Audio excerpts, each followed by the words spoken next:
BMC द्वारा संचालित online class में आप सभी का गणित के इस कक्षा में स्वागत है। आज हम सभी अपने सांख्यिकी पाठ के बचे हुए घटक को देखेंगे, जिसमें प्रकीर्ण प्रसंग्रह 7 के प्रश्न 6, 7 और 8 को हल करेंगे। तो जैसा कि आप सभी जानते हो, सांख्यिकी के अंतर्गत आप बारंबारता बंटन सारणी तथा कुछ केंद्रीय प्रवृत्तियों का मापन, जैसे कि माध्य, माध्यिका और बहुलक, इनका अध्ययन किया जा रहा है। तो हमारा आज का जो छठा प्रश्न है, सभी लोग अपने टेक्स्ट बुक ओपन करके रखें। छठे प्रश्न में आपको कुछ आंकड़े दिए गए हैं, जिनके लिए आपको बारंबारता वर्गीकृत सारणी बनानी है। बारंबारता वर्गीकृत बारंबारता बंटन सारणी बनानी है। देखिए आंकड़े किसके बारे में दिए गए हैं। मॉडल हाई स्कूल नांदपुर के 9वीं कक्षा के 68 विद्यार्थियों ने गणित की लिखित परीक्षा में 80 में से निम्नलिखित अंक प्राप्त किए हैं। मतलब जो आंकड़े, जो नंबर नीचे लिखा गया है, वो सभी 80 में से प्राप्त 68 विद्यार्थियों के अंक हैं। अंकों के नीचे 30 से 40, 40 से 50 इस प्रकार का वर्ग लेते हुए उच्च वर्ग सीमा से कम संचयी बारंबारता बंटन सारणी बनाएं। आपको सारणी तो बनानी ही है, वर्गीकृत ही, लेकिन आपको संचयी बारंबारता बंटन सारणी बनानी है। तो सबसे पहले हम देखते हैं कि साधारण जो वर्गीकृत सारणी है वो कैसे बनेगी, और उसके बाद ही हम संचयी बारंबारता बंटन सारणी बना सकते हैं। तो सबसे पहले सारणी बनाने के लिए जो पहला कॉलम हमारा होगा, चूंकि ये मार्क्स है, अंक हैं, तो फर्स्ट कॉलम आप लिखोगे अंक। अब यहां पर हम अंकों को गिन कर तो नहीं लिखेंगे, बराबर ना। जैसे 70 कितनी बार आया है, 50 कितनी बार आया है, तो इनका आरेखन करने के लिए हमारा अगला जो कॉलम होगा वो होगा गणन चिन्ह का। गणन चिन्ह, ये कॉलम थोड़ा सा बड़ा रखिए, और लास्ट में आएगा बारंबारता। बारंबारता जो कि आपको विद्यार्थियों की संख्या बताएगी। ये बारंबारता आपको विद्यार्थियों की संख्या बताएगी। और जब ये पूरा कॉलम हमारा बन जाएगा तो हम बनाएंगे संचयी बारंबारता। संचयी बारंबारता, और किस प्रकार की संचयी बारंबारता? उच्च वर्ग सीमा से कम। आप केवल से कम प्रकार की लिखोगे तो भी चलेगा, केवल से कम। चलिए, पहला वर्ग तो आपको सजेस्ट किया गया है कैसे लेना है। उन्होंने बताया कि पहला वर्ग आपका 30 से 40 होगा। तो अब इस प्रकार से हमें कितने वर्ग बनाने हैं? तो सबसे पहले आप अपने आंकड़े में सबसे अधिक अंक किस विद्यार्थी को मिला है, या सबसे अधिक अंक कितना है, ये देख लीजिए। जैसे 80 में से परीक्षा ली गई है, तो 80 अंकों की परीक्षा में उसे 90 अंक तो मिलेंगे नहीं, तो 80 में से 80 भी मिल सकता है।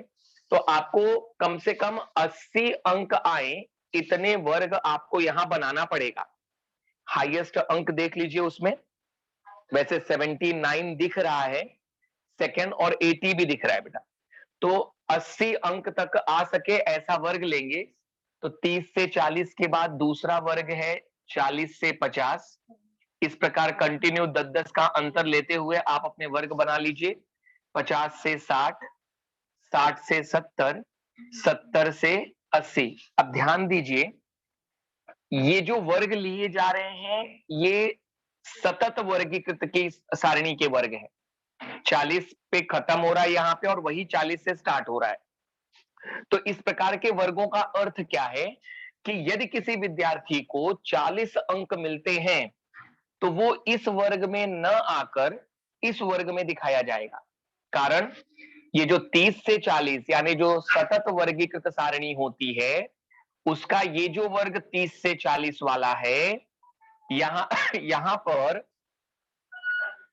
ऐसे विद्यार्थियों को रखा जाएगा जिन्हें 30 या 30 से अधिक अंक मिलते हैं, परंतु 40 से कम। ध्यान रहे, 39.9 अंक पॉइंट में नहीं आता, ये हम सभी जानते हैं।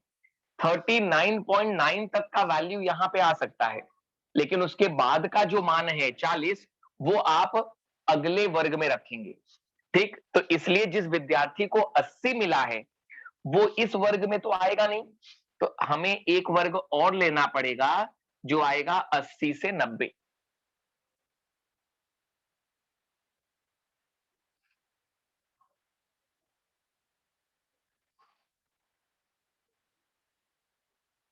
सारणी प्रिपेयर कर लेते हैं ताकि आपको समझने में और देखने में आसानी रहे। चलिए, अब सारणी बन के हमारी तैयार है। वर्ग हमने लिख लिए हैं, अंक जो कि 30 से 40, ये इस वर्ग की निम्न वर्ग सीमा, ये उच्च वर्ग सीमा। इनका जो अंतर होगा, 40 में से 30 घटाओगे तो आपको मिलता है 10। ये 10 वर्गांतर है, इस 10 को हम कहेंगे वर्गांतर। अब विद्यार्थियों के अंकों को हमें इस सारणी में प्रदर्शित करना है। तो दिखाने के लिए कुछ विद्यार्थी क्या करते हैं, जैसे एक लाइन से पहला अंक 70 दिख रहा है, तो देख लिया भाई 70 से 80 के बीच में कितने अंक हैं, गिनेंगे और उसको दिखा देंगे। इस प्रकार से गलती होने की संभावना अत्यधिक होती है, तो अतः आप ऐसे मार्क्स नहीं दिखाएंगे बेटा।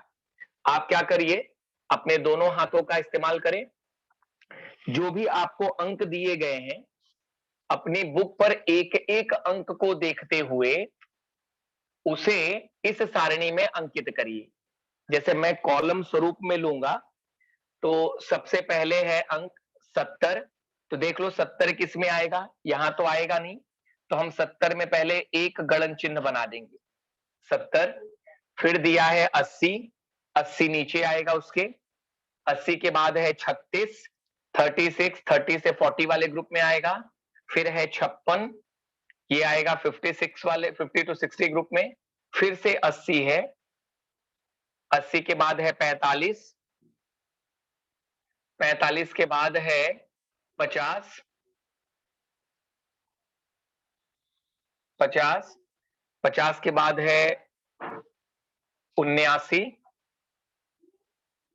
79, फिर है 37, 37 के बाद आएगा 62,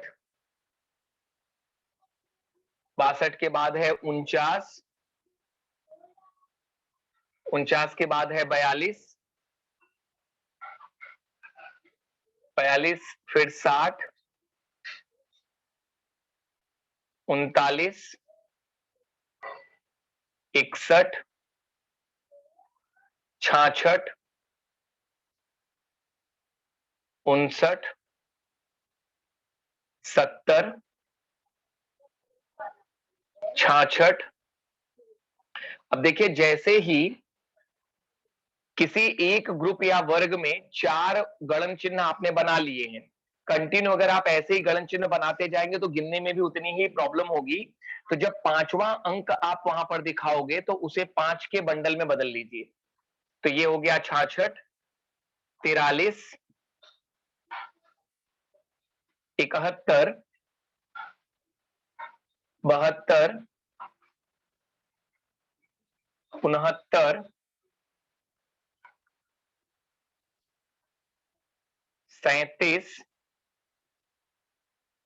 45, 57, 32, 73, 65, 45, 46, 61,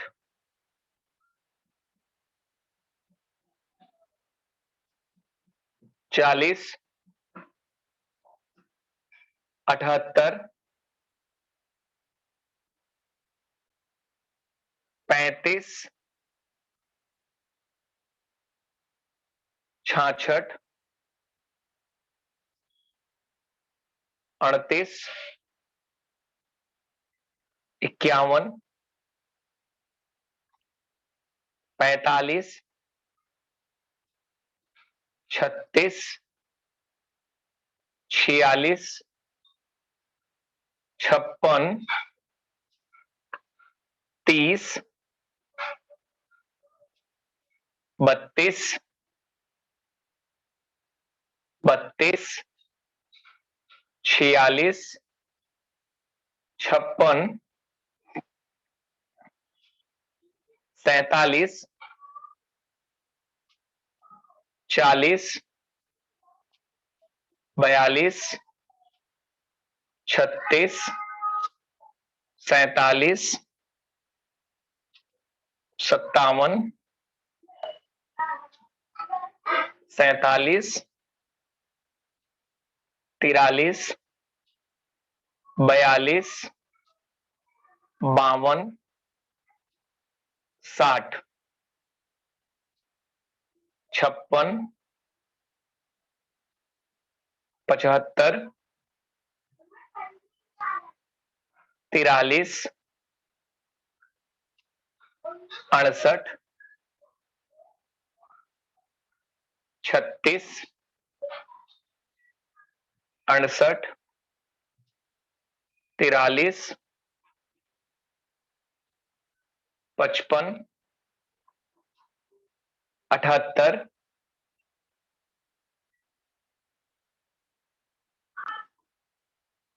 37।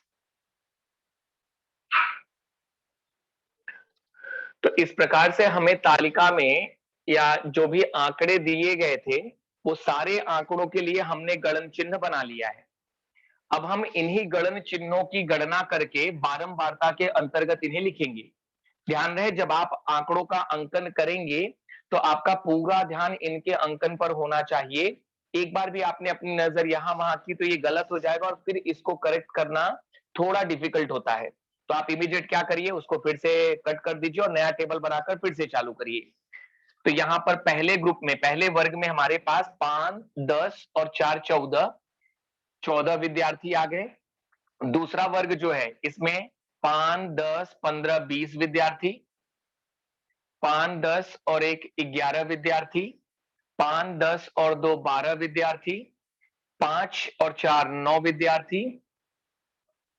लास्ट में है 2 विद्यार्थियों को 80 अंक मिले हुए हैं, यानी अंक उनका 80 से 90 के बीच में है। अब मैंने जो भी तैयार किया है वो राइट है या रॉन्ग, गलत है या सही है, ये कैसे पता चलेगा? तो आप अपनी सभी बारंबारताओं को जोड़िए, जिसे आप n से दिखाएंगे, जो आपकी कुल बारंबारता होगी। तो जब आप बारंबारता को जोड़ें तो देखिए कि क्या आपको 68 विद्यार्थी मिलते हैं, क्योंकि हमने जो अंक दिखाया उसमें हमारे पास कुल 68 विद्यार्थी आ रहे हैं। तो यहां पर मुझे 68 मिलना चाहिए। 4, 1, 5, 2, 7, 2, 9 और 9, 18। हासिल लगा 1, 2 और 1, 3, 4, 5 और हासिल का 1, 6। यानी जो भी टेबल हमने बनाया है वो पूर्णतः सही है। अब टेबल तो हमारा बन गया, ये केवल वर्गीकृत सारणी बनी हुई है। लेकिन अब मुझे इसी सारणी को संचयी बारंबारता उच्च वर्ग सीमा से कम में बदलना है। ध्यान रखिए, आपके पास दो प्रकार की संचयी बारंबारता सारणी है, एक उच्च वर्ग सीमा से कम, दूसरी निम्न वर्ग सीमा से अधिक। तो उच्च वर्ग सीमा से अगर कम में की बना रहे हो तो इसके लिए हमें ऊपर से सभी बारंबारताओं को जोड़ते हुए नीचे आना है। पहली बारंबारता एज इट इज रहेगी, जो पहले ही बारंबारता मिली है वर्ग की वो वैसे ही रखना है आपको। इसके बाद अगली बारंबारता में इसको जोड़ना है। तो 14 और 20 जोड़ दिया, कितना हो जाएगा? 34। फिर ये 34 में ये 11 जोड़ना है आपको, ये हो गया 45। 45 में ये 12 जोड़ेंगे, 57। 57 में ये 9 जोड़ दिए,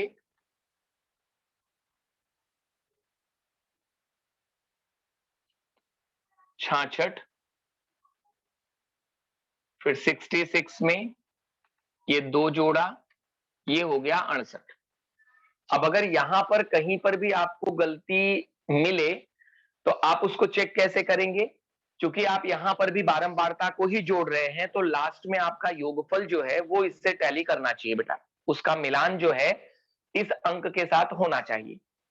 ठीक, तो यहां पर भी मुझे 68 मिला है, यहां पर भी 68 मिला है, मतलब मेरी जो संचयी बारंबारता है उच्च वर्ग सीमा से कम प्रकार की, वो सही है। तो ये बन गया मेरा पहला प्रश्न कि दिए गए आंकड़ों के लिए हमें संचयी बारंबारता सारणी बनानी है उच्च वर्ग सीमा से कम की, वो बना ली। अब इसी आधार पर आपको पूछे गए प्रश्नों का उत्तर देना है। सबसे पहला प्रश्न देख लीजिए। सबसे पहला प्रश्न है 80 से कम अंक प्राप्त करने वाले विद्यार्थी कितने हैं? ध्यान दो यहां पे, 80 से कम, ये जो वर्ग है ना, ये 40 से कम अंक प्राप्त करने वाले विद्यार्थी, ये केवल 40 से ज्यादा लेकिन 50 से कम। तो जो व्यक्ति 50 से कम है वो 40 से भी कम है ना, इसीलिए उन्होंने आपको संचयी बारंबारता सारणी बनाने के लिए बोला था। अब हमें कुल विद्यार्थी ज्ञात करने हैं जिन्हें 80 से कम अंक मिले हो। तो ये देखिए यहां पर ये 80 से कम अंक प्राप्त करने वाले विद्यार्थी हैं। तो यहां तक जितना भी संचयी बारंबारता में आपको दिख रहा है, ये सभी विद्यार्थी 80 से कम अंक प्राप्त करने वाले विद्यार्थी हैं। तो यहां पे आपका पहला उत्तर होगा कि 80 से कम अंक प्राप्त करने वाले विद्यार्थी। अगले में मैं केवल उत्तर डालूंगा, ये होगा 66। देखिए यहां पे ये जो ग्रुप है पर्टिकुलर, अगर इस वर्ग की मैं बात करूं तो ये 70 या 70 से अधिक परंतु 80 से कम अंक पाने वाले विद्यार्थी हैं। उसने हमें पूछा है 80 से कम अंक, तो इसके ऊपर जितने विद्यार्थी हैं उन सभी को 80 से कम अंक मिला है। तो यहां तक आपका योगफल कितना था? कुल मिलाकर 66। तो ये 66 विद्यार्थी जो हैं, या तो आप यहां से देखिए या यहां से स्टार्ट करके यहां तक के अंक को फिर से जोड़ लीजिए, बात एक ही हो जाती है। दूसरे प्रश्न का उत्तर देखो। अब दूसरे में पूछा गया है 40 से कम अंक प्राप्त करने वाले कितने विद्यार्थी हैं? 40 से कम अंक, ये देखो, ये है 40 से कम, तो 40 से कम वाले कितने विद्यार्थी हैं? 14 विद्यार्थी। तो उत्तर 14 हो गया। तीसरा प्रश्न देखिए, 60 से कम अंक प्राप्त करने वाले कितने विद्यार्थी हैं? 60 से कम, ये तो 50, ये रहा 60 से कम। तो जो जो 60 से कम में है, तो इसके पहले जितने भी विद्यार्थी है सभी का अंक 60 से कम है। तो आप इसके सामने जोड़कर देख लीजिए कितना है, ये दिया है 45। तो 60 से कम अंक प्राप्त करने वाले कुल 45 विद्यार्थी हैं। 60 से कम अंक प्राप्त करने वाले कुल आपके पास कितने विद्यार्थी हैं? 45। तो इस प्रकार ये छठा सवाल आप लोगों का पूरा हुआ। सभी लोग स्क्रीनशॉट ले लीजिए इसका। कोई भी डाउट होगा तो हम लेक्चर के एंड में आपसे डाउट सॉल्व करेंगे बेटा। इसको स्क्रीनशॉट ले लीजिए। देखिए यहां पे जिस प्रकार से आपका पहला प्रश्न लिखा गया है, आपको सभी का उत्तर वैसे ही देना है। ये 14 जो है वो 40 से कम अंक प्राप्त करने वाले, और ये जो 45 उत्तर आया है वो 60 से कम अंक प्राप्त करने वाले विद्यार्थी हैं। तो सभी लोग स्क्रीनशॉट ले लीजिए।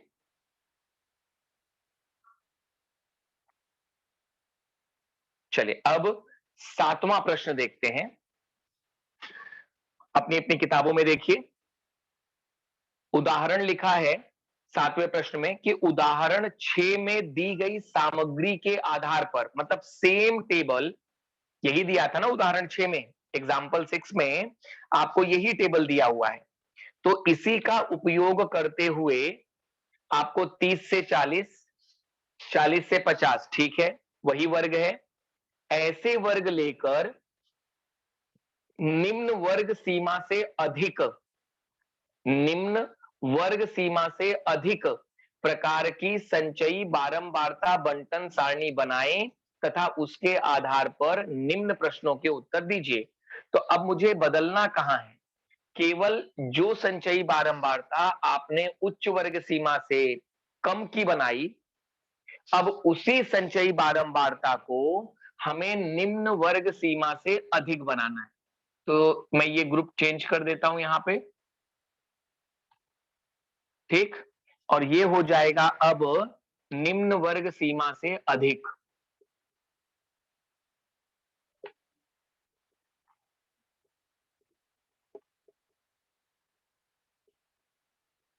ये 7वां प्रश्न, ये बन गया पूरा टेबल, क्योंकि मुझे यही टेबल इस्तेमाल करना है, जिससे मैंने पूरा इरेज नहीं किया, यहां मिटाया नहीं था इसे। अब इसमें आपको क्या बदलाव करना है, टेबल वैसे का वैसा ही रहेगा, केवल जो योगफल, जो जोड़ना आपने सारणी में ऊपर से चालू किया था, अब वही जोड़ना आपको नीचे से चालू करना है। मतलब दी गई बारंबारताओं को हम नीचे से जोड़ना चालू करेंगे।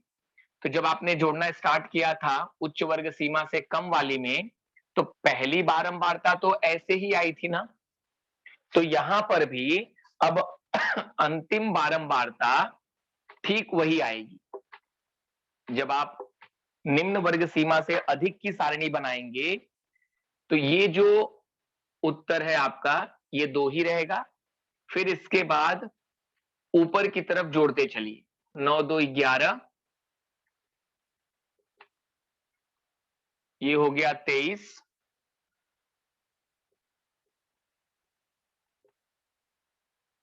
34,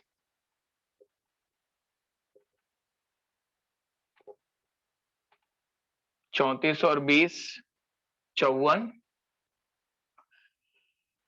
54 में ये 14 ऐड किया, 4 4 8, 5 और 1 6, 68, यहाँ पे देखिए 68, यानी जो योगफल आपने जो भी जोड़ना किया है आपने, वो सब सही है, क्योंकि मेरा कुल विद्यार्थी की संख्या 68 जो है, वो मेरे उच्च वर्ग सीमा में भी निम्न वर्ग सीमा से अधिक से टैली कर रहा है। अब इसी सारणी के आधार पर आपको पूछे गए प्रश्नों का उत्तर देना है बेटा। देखिए सबसे पहला प्रश्न क्या है किताब में, 70 या या उससे अधिक, 70 या उससे अधिक अंक वाले कुल कितने विद्यार्थी हैं, 70 या उससे अधिक वाले कुल कितने विद्यार्थी हैं। तो आप पहले ये, अब आपने निम्न वर्ग सीमा से अधिक की सारणी बनाई है बेटा, तो 70 से अधिक तो यहां पे है, तो ये नीचे जितने विद्यार्थी हैं, केवल इन्हीं दोनों वर्गों में 70 से अधिक अंक पाने वाले विद्यार्थी हैं, बराबर ना। तो ये 80 से 90 वाला 2 था, और हमने नीचे से जोड़ना चालू किया है बेटा, तो वो देखो निम्न वर्ग सीमा पर आधारित प्रश्न बोल रहा है, 70 से अधिक बोला है, तो 70 से अधिक ये दोनों विद्यार्थी, तो इनका टोटल कितना है, 11। तो आप यहां पे पहले प्रश्न का उत्तर लिखोगे कि 70 से अधिक अंक प्राप्त करने वाले विद्यार्थी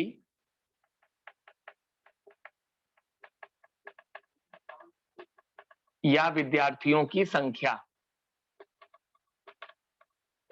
ये बराबर होगा 11। 2 इसमें है, 9 यहां पे है, ये नीचे से जोड़कर हमने दिया है, तो ये 11। याद रखें कि ऊपर जब दूसरा पहले प्रश्न आपने हल किया था, तो वहां पर आपको आंसर ऊपर से मिल रहा था ना, यहाँ पे आंसर देखिए नीचे के साइड से। मत करने का मतलब मुझे ऊपर नीचे से बताना ही नहीं है, आपको बस ये ध्यान रखना है कि मेरे इस वर्ग का क्या अर्थ है। उसने 70 से अधिक बोला है, तो ये सब 70 से कम वाले हैं। 70 से अधिक मतलब इसके आगे के वर्गों को जोड़ना है, इन दोनों वर्गों का, तो ये 2 और 9, तो योगफल यहां नीचे से चालू हुआ है, तो ये आंसर होगा आपका, 70 से अधिक प्राप्त करने वाले विद्यार्थियों की संख्या 11। चलिए अगला दूसरा प्रश्न है इसमें, 30 या उससे अधिक अंक प्राप्त करने वाले विद्यार्थी कितने हैं। ये देखिए, ये रहा 30, 30 से अधिक, तो ये जितने भी विद्यार्थी थे इन सबको 30 या 30 से अधिक अंक मिला है ना, तो मुझे इन सभी वर्गों को जोड़ना पड़ेगा। तो सभी को तो जोड़कर उत्तर कितना मिला है? 68। तो यहां पर कुल मेरे पास 68 विद्यार्थी हैं जिन्हें 30 या 30 से अधिक अंक मिले हुए हैं। अधिक अंक प्राप्त करने वाले कुल विद्यार्थी ये कितने हैं? 68।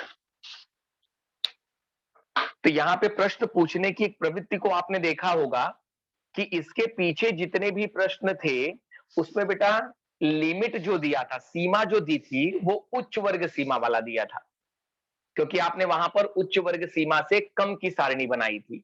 लेकिन यहां पर पूछे गए दोनों दोनों प्रश्नों में आपको निम्न वर्ग सीमा दी गई है, ठीक, कि 30 या 30 से अधिक अंक जितने मिले हो वो विद्यार्थी बताइए। तो इसके नीचे जितने भी विद्यार्थी हैं सबको 30 या 30 से ज्यादा मिले हैं, तो इन सभी कॉलमों को मुझे जोड़ना है। तो जब आप जोड़ोगे तो नीचे से जोड़कर फाइनली उत्तर कितना आया है? ये 68। ये 68 विद्यार्थियों को 30 या 30 से अधिक अंक मिले हुए हैं। स्क्रीनशॉट ले लीजिए इसका भी। ये आपके 7वें प्रश्न का उत्तर।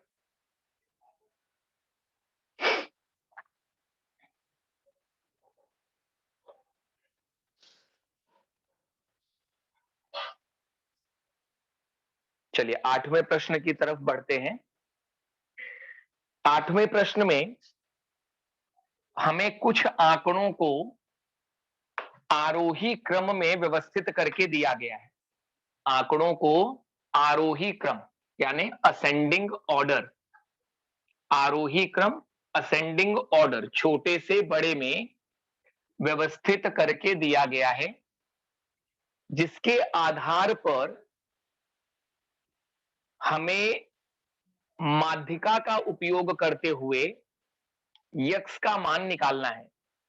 उन आंकड़ों के लिए माध्यिका भी दी गई है, माध्यिका है 53, तो आपको यक्स का मान ज्ञात करना है। 8वें प्रश्न में देखते हैं कि दिए गए आंकड़े क्या हैं। यहां बताया गया है कि 10 प्राप्तांकों को आरोही क्रम में व्यवस्थित किया गया है। ये पहला प्राप्तांक, दूसरा प्राप्तांक 47, तीसरा है 50, 52, एक्स, एक्स प्लस 2, 60, 62, 63 तथा 74। गिनकर देख लीजिए कि 10 आंकड़े आ रहे हैं या नहीं आ रहे हैं। 1 2 3 4 5 6 7 8 9 10। तो यहां पर टोटल जो आंकड़े दिए गए उनकी संख्या है 10, जो कि आंकड़ों में ये सम हो गया। 10 जो है ये सम संख्या है। चूंकि माध्यिका के लिए मेरा जो सूत्र है उसमें बेटा मेरे पास सम और विषम दोनों के लिए अलग अलग सूत्र है, ठीक। तो यहां पर मेरा जो सूत्र लगेगा वो सम के लिए लगेगा। साथ ही साथ माध्यिका भी दी गई है 53, 53, माध्यिका दी गई है 53, 53। तो चलिए अगर सम है तो हमें पता है कि माध्यिका का जो सूत्र है वो होगा n बटे 2वां पद प्लस n बटे 2 प्लस 1वां पद बटे 2। ये मेरा सूत्र हो गया। अब मुझे इस सूत्र में मान रखना है, तो माध्यिका दी गई है 53, n बटे 2वां पद, n का मान मेरे पास 10 है, तो n की जगह पे पहले आप 10 रखिए। अगले में भी ये हो गया 10 बटे 2 प्लस 1वां पद। याद रहे ये प्लस 1 अलग है बेटा, नहीं तो आप लोग उसी के साथ ऐड करके जब 2 से भाग देने लगोगे तो वो दशमलव में चला जाएगा। तो 2 से कट किया इसे, 2 पंचे 10, यानी यहां पर मुझे मिल रहा है 5वां पद और यहाँ पे जब काटेंगे तो ये 5, 5 धन 1 हो गया 6, यानी छठवां पद बटे 2। तो अब आपका जो आरोही क्रम है, उस आरोही क्रम में पांचवें और छठवें स्थान पर कौन से पद हैं, वो आप इस सूत्र में रखिए। 1, 2, 3, 4, 5। तो पांचवें पद पे है x और छठवें पद पे है x+2। तो इसलिए 53 बराबर x+2 बटे 2। अब ये बन गया आपका समीकरण। तो जैसे आप नॉर्मल समीकरण हल करते हैं वैसे इसे हल कर दीजिए। तो सबसे पहले ये जो पूरे के डिवाइड बाय में 2 है, इस 2 का हम पक्षांतर करेंगे। भाग में होने की वजह से ये यहां पर गुणा हो जाएगा। अब मेरे पास जो बच गया है अंश में, उसे हम एज इट इज लिख लेंगे। 53 में 2 का गुणा करिए, 2 तिहाई 6, 2 पंचे 10 बराबर x दोनों सजाती पद हैं, ये दोनों को जोड़ लिया तो 2x हो गया। ध्यान रखिए चरांक के साथ संख्या नहीं जुड़ेगी, तो ये हम ऐसे ही रख देते हैं। समीकरण को हल करने के लिए संख्या का पक्षांतर संख्या की तरफ कीजिए। 106 ये +2 है, पक्षांतर किया -2। 106 में से 2 घटाया तो 104 आ गया। हमें चाहिए यक्स का मान, तो यक्स के साथ देखो ये 2 है, ठीक। जब यक्स निकालना है तो 2 का आप पक्षांतर करिए। 2 गुणे यक्स है, यानी गुणे में है, पक्षांतर करेंगे तो ये 2 चला जाएगा भागे में।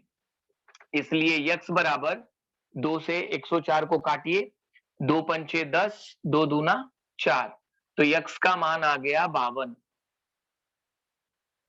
ठीक, यक्स का मान कितना आ गया, ये 52 हो गया। मतलब यहां पर जो प्राप्तांक है वो 52 होगा, और यहां पर जब मैं मान रखूंगा तो 52 धन 2 यानी 54। तो जो भी मेरे क्रम में मान नहीं पता थे, अब मुझे x की सहायता से वो मान भी आ गया। तो पहला क्वेश्चन तो यहीं पे खत्म हो गया कि यक्स का मान ज्ञात कीजिए। तो यक्स का मान आपका हो गया 52। अब उसके बाद नीचे देखिए क्या दिया गया उसमें, दी गई सामग्री का, इस सामग्री का माध्य एवं बहुलक भी ज्ञात करना है। यक्स का मान आ गया, यक्स का मान रख के आपको सारे आंकड़े पता चल गए, क्योंकि माध्य निकालने के लिए मुझे इन सभी आंकड़ों को जोड़ना था, जिसके लिए मुझे इनकी आवश्यकता पड़ती।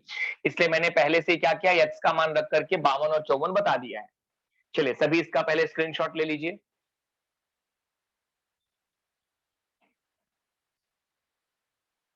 ठीक, अब आगे देखिए। पहले तो अब माध्य और माध्यिका के लिए, बहुलक के लिए हम इसे हटा देते हैं।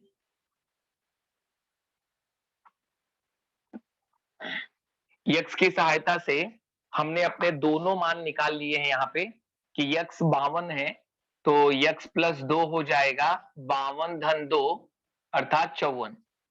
अब मुझे चाहिए माध्य, तो माध्य का सूत्र आपको पता ही है, सभी प्राप्तांकों का योग, प्राप्तांकों का योगफल बटे प्राप्तांकों की संख्या, प्राप्तांकों की संख्या। ये कुल 10 प्राप्तांक हैं, तो योगफल निकालने के लिए 45, 47, 50, 52, फिर से 52 है, 54, 60, 62, 63, 74 बटे 10। देख लीजिए कोई प्राप्तांक छूटा हुआ ना हो। तो 1, 2, 3, 4, 5, 6, 7, 8, 9, 10 बराबर है। जो भी प्राप्तांक ऊपर दिखे हैं, लिखे हैं, हमने उन्हीं का योगफल निकाला है। अब इन्हें आपको जोड़ करके 10 से भाग देना है। तो आप या तो सीधे सीधे जोड़ते हुए कंटिन्यू चले जाइए, तो प्राय मुझसे भी गलती हो जाती है उसमें। तो हम ऐसा करते हैं, इन 10-10 के लिए हम कुछ ग्रुप बना लेते हैं। जैसे 3-3 का जोड़ी बनाइए, और लास्ट में जो 4 बच रहे हैं, चाहे आप तीनों को जोड़िए या चारों को एक साथ रख दीजिए।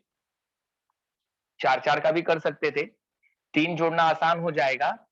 ये 7, 5, 12, 7 5 12 इकाई स्थान को जोड़ा, हासिल 1 हो गया।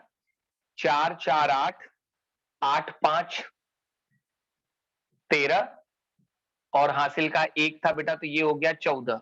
योगफल 142। अगले 3 अंक जोड़ लीजिए, 2 धन 2 4 और 4 8, 5 5 10 और 5 15। ये 2 3 3 2 5, 5 और इकाई स्थान का 4 हो गया 9, 6 6 12, 12 में 6 जोड़ा 18, ठीक। और यहां देखिए 18 7 25, तो ये हो गया 1 2 3 4। तो आप ऐसे भी कर सकते हो कि 6 4 बार अगर लू तो 6 चौक 24, एक यहां ज्यादा है तो 25, 3 2 5, 5 4 9, पूरे का बटे हो गया 10। अब इन तीनों संख्याओं को जोड़ लो। 8 2 10 और 9 19, हासिल लगा 1, इकाई स्थान खत्म। 5 5 10 4 14 और 1 15, हासिल 1, 2 3 4 और हासिल का 1 हो गया 5। जब भी आपको ऐसी संख्या से भाग देना हो जिसमें केवल 0 अंक, तो एक ही है। आप अगर 10 से भाग दे रहे हैं, 100 से भाग दे रहे हैं या 1000 से भाग दे रहे हैं, तो जितने 0 हैं ऊपर वाले अंक में पीछे से उतने ही अंक के बाद दशमलव डाल दीजिए। जैसे 1 0 है मेरे पास, तो पीछे से 1 अंक के बाद दशमलव, तो ये हो जाएगा मेरे दिए गए प्राप्तांकों का माध्य। दिए गए प्राप्तांकों का माध्य, ठीक। स्क्रीनशॉट ले लीजिए इसका।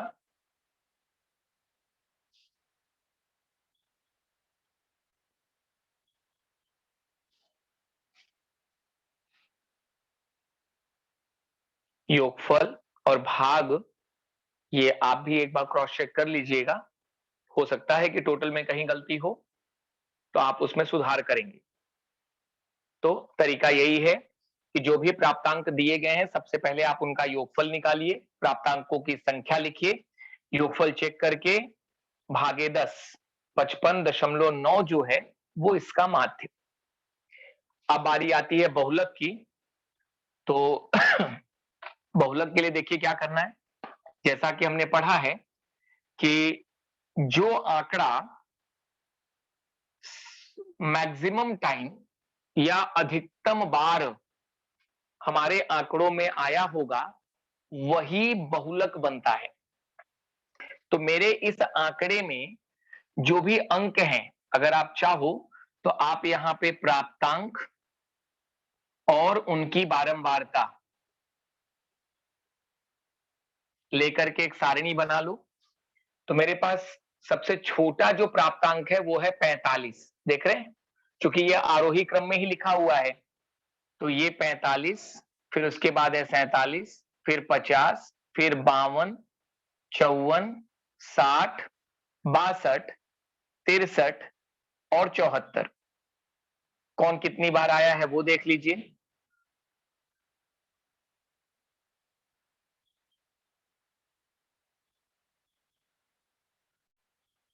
45 और कहीं नहीं दिख रहा है, तो केवल एक बार है। 47, ये भी केवल एक बार है।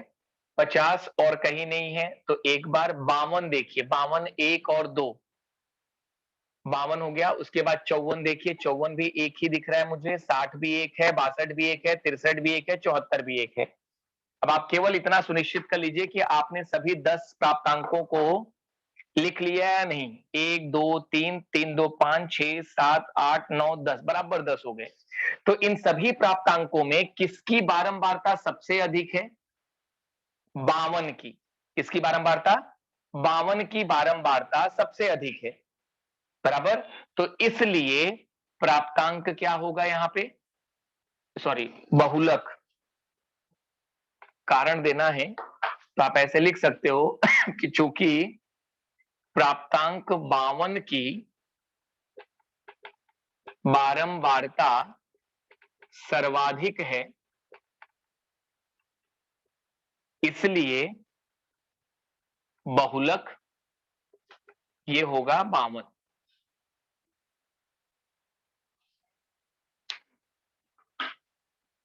सभी इसका स्क्रीनशॉट ले लेंगे।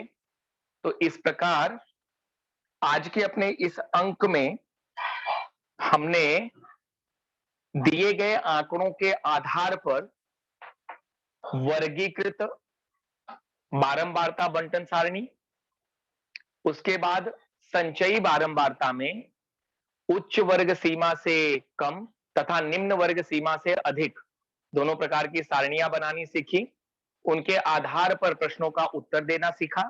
साथ ही साथ कुछ अज्ञात मानों को लेकर के जब हमें माध्यिका पता हो या बहुलक पता हो या माध्य पता हो तो उस मान को आपको ढूंढना कैसे है, हमने उसे देखा और उसी के आधार पर माध्य तथा बहुलक भी ज्ञात किया। चलिए, अब अगर किसी को इन प्रश्नों में कोई डाउट है, कोई शंका है, तो आप प्रश्न पूछ सकते हैं।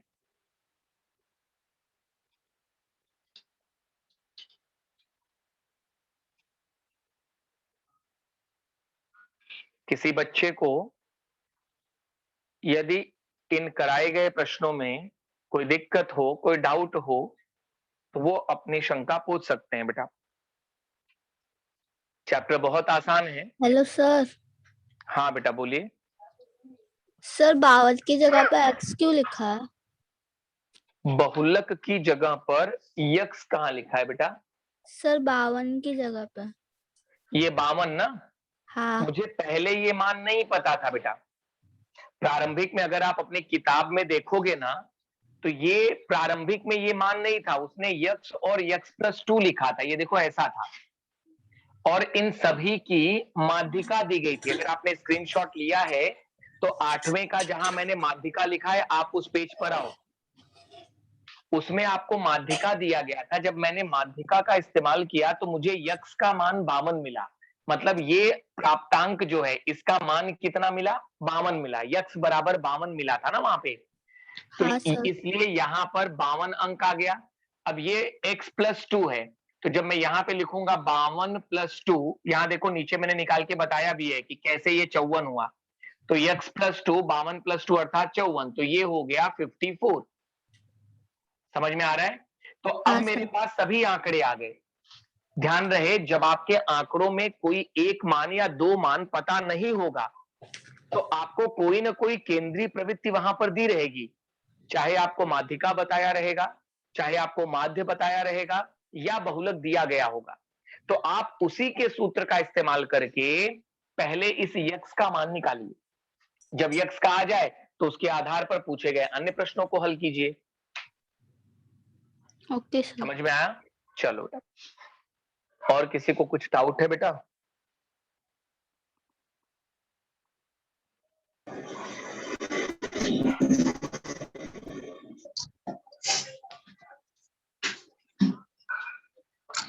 सनी, आपका हैंड रेज है बेटा, कुछ पूछना है आपको?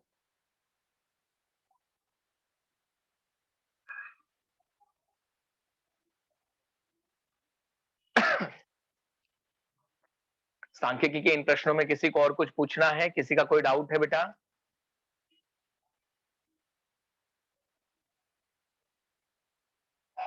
तो आज के अपने इस अंक में हम सभी ने संचयी बारंबारता बंटन सारणी, जिसके दो प्रकार, उच्च वर्ग सीमा से कम, निम्न वर्ग सीमा से अधिक, और उसके बाद अज्ञात मानों पर आधारित माध्यिका, माध्य तथा बहुलक की संकल्पना सीखी। आप इन प्रश्नों को एक बार पुनः स्वयं से हल करें। यदि हल करने में कोई दिक्कत आती है तो आप नोट से रेफर कर लीजिए।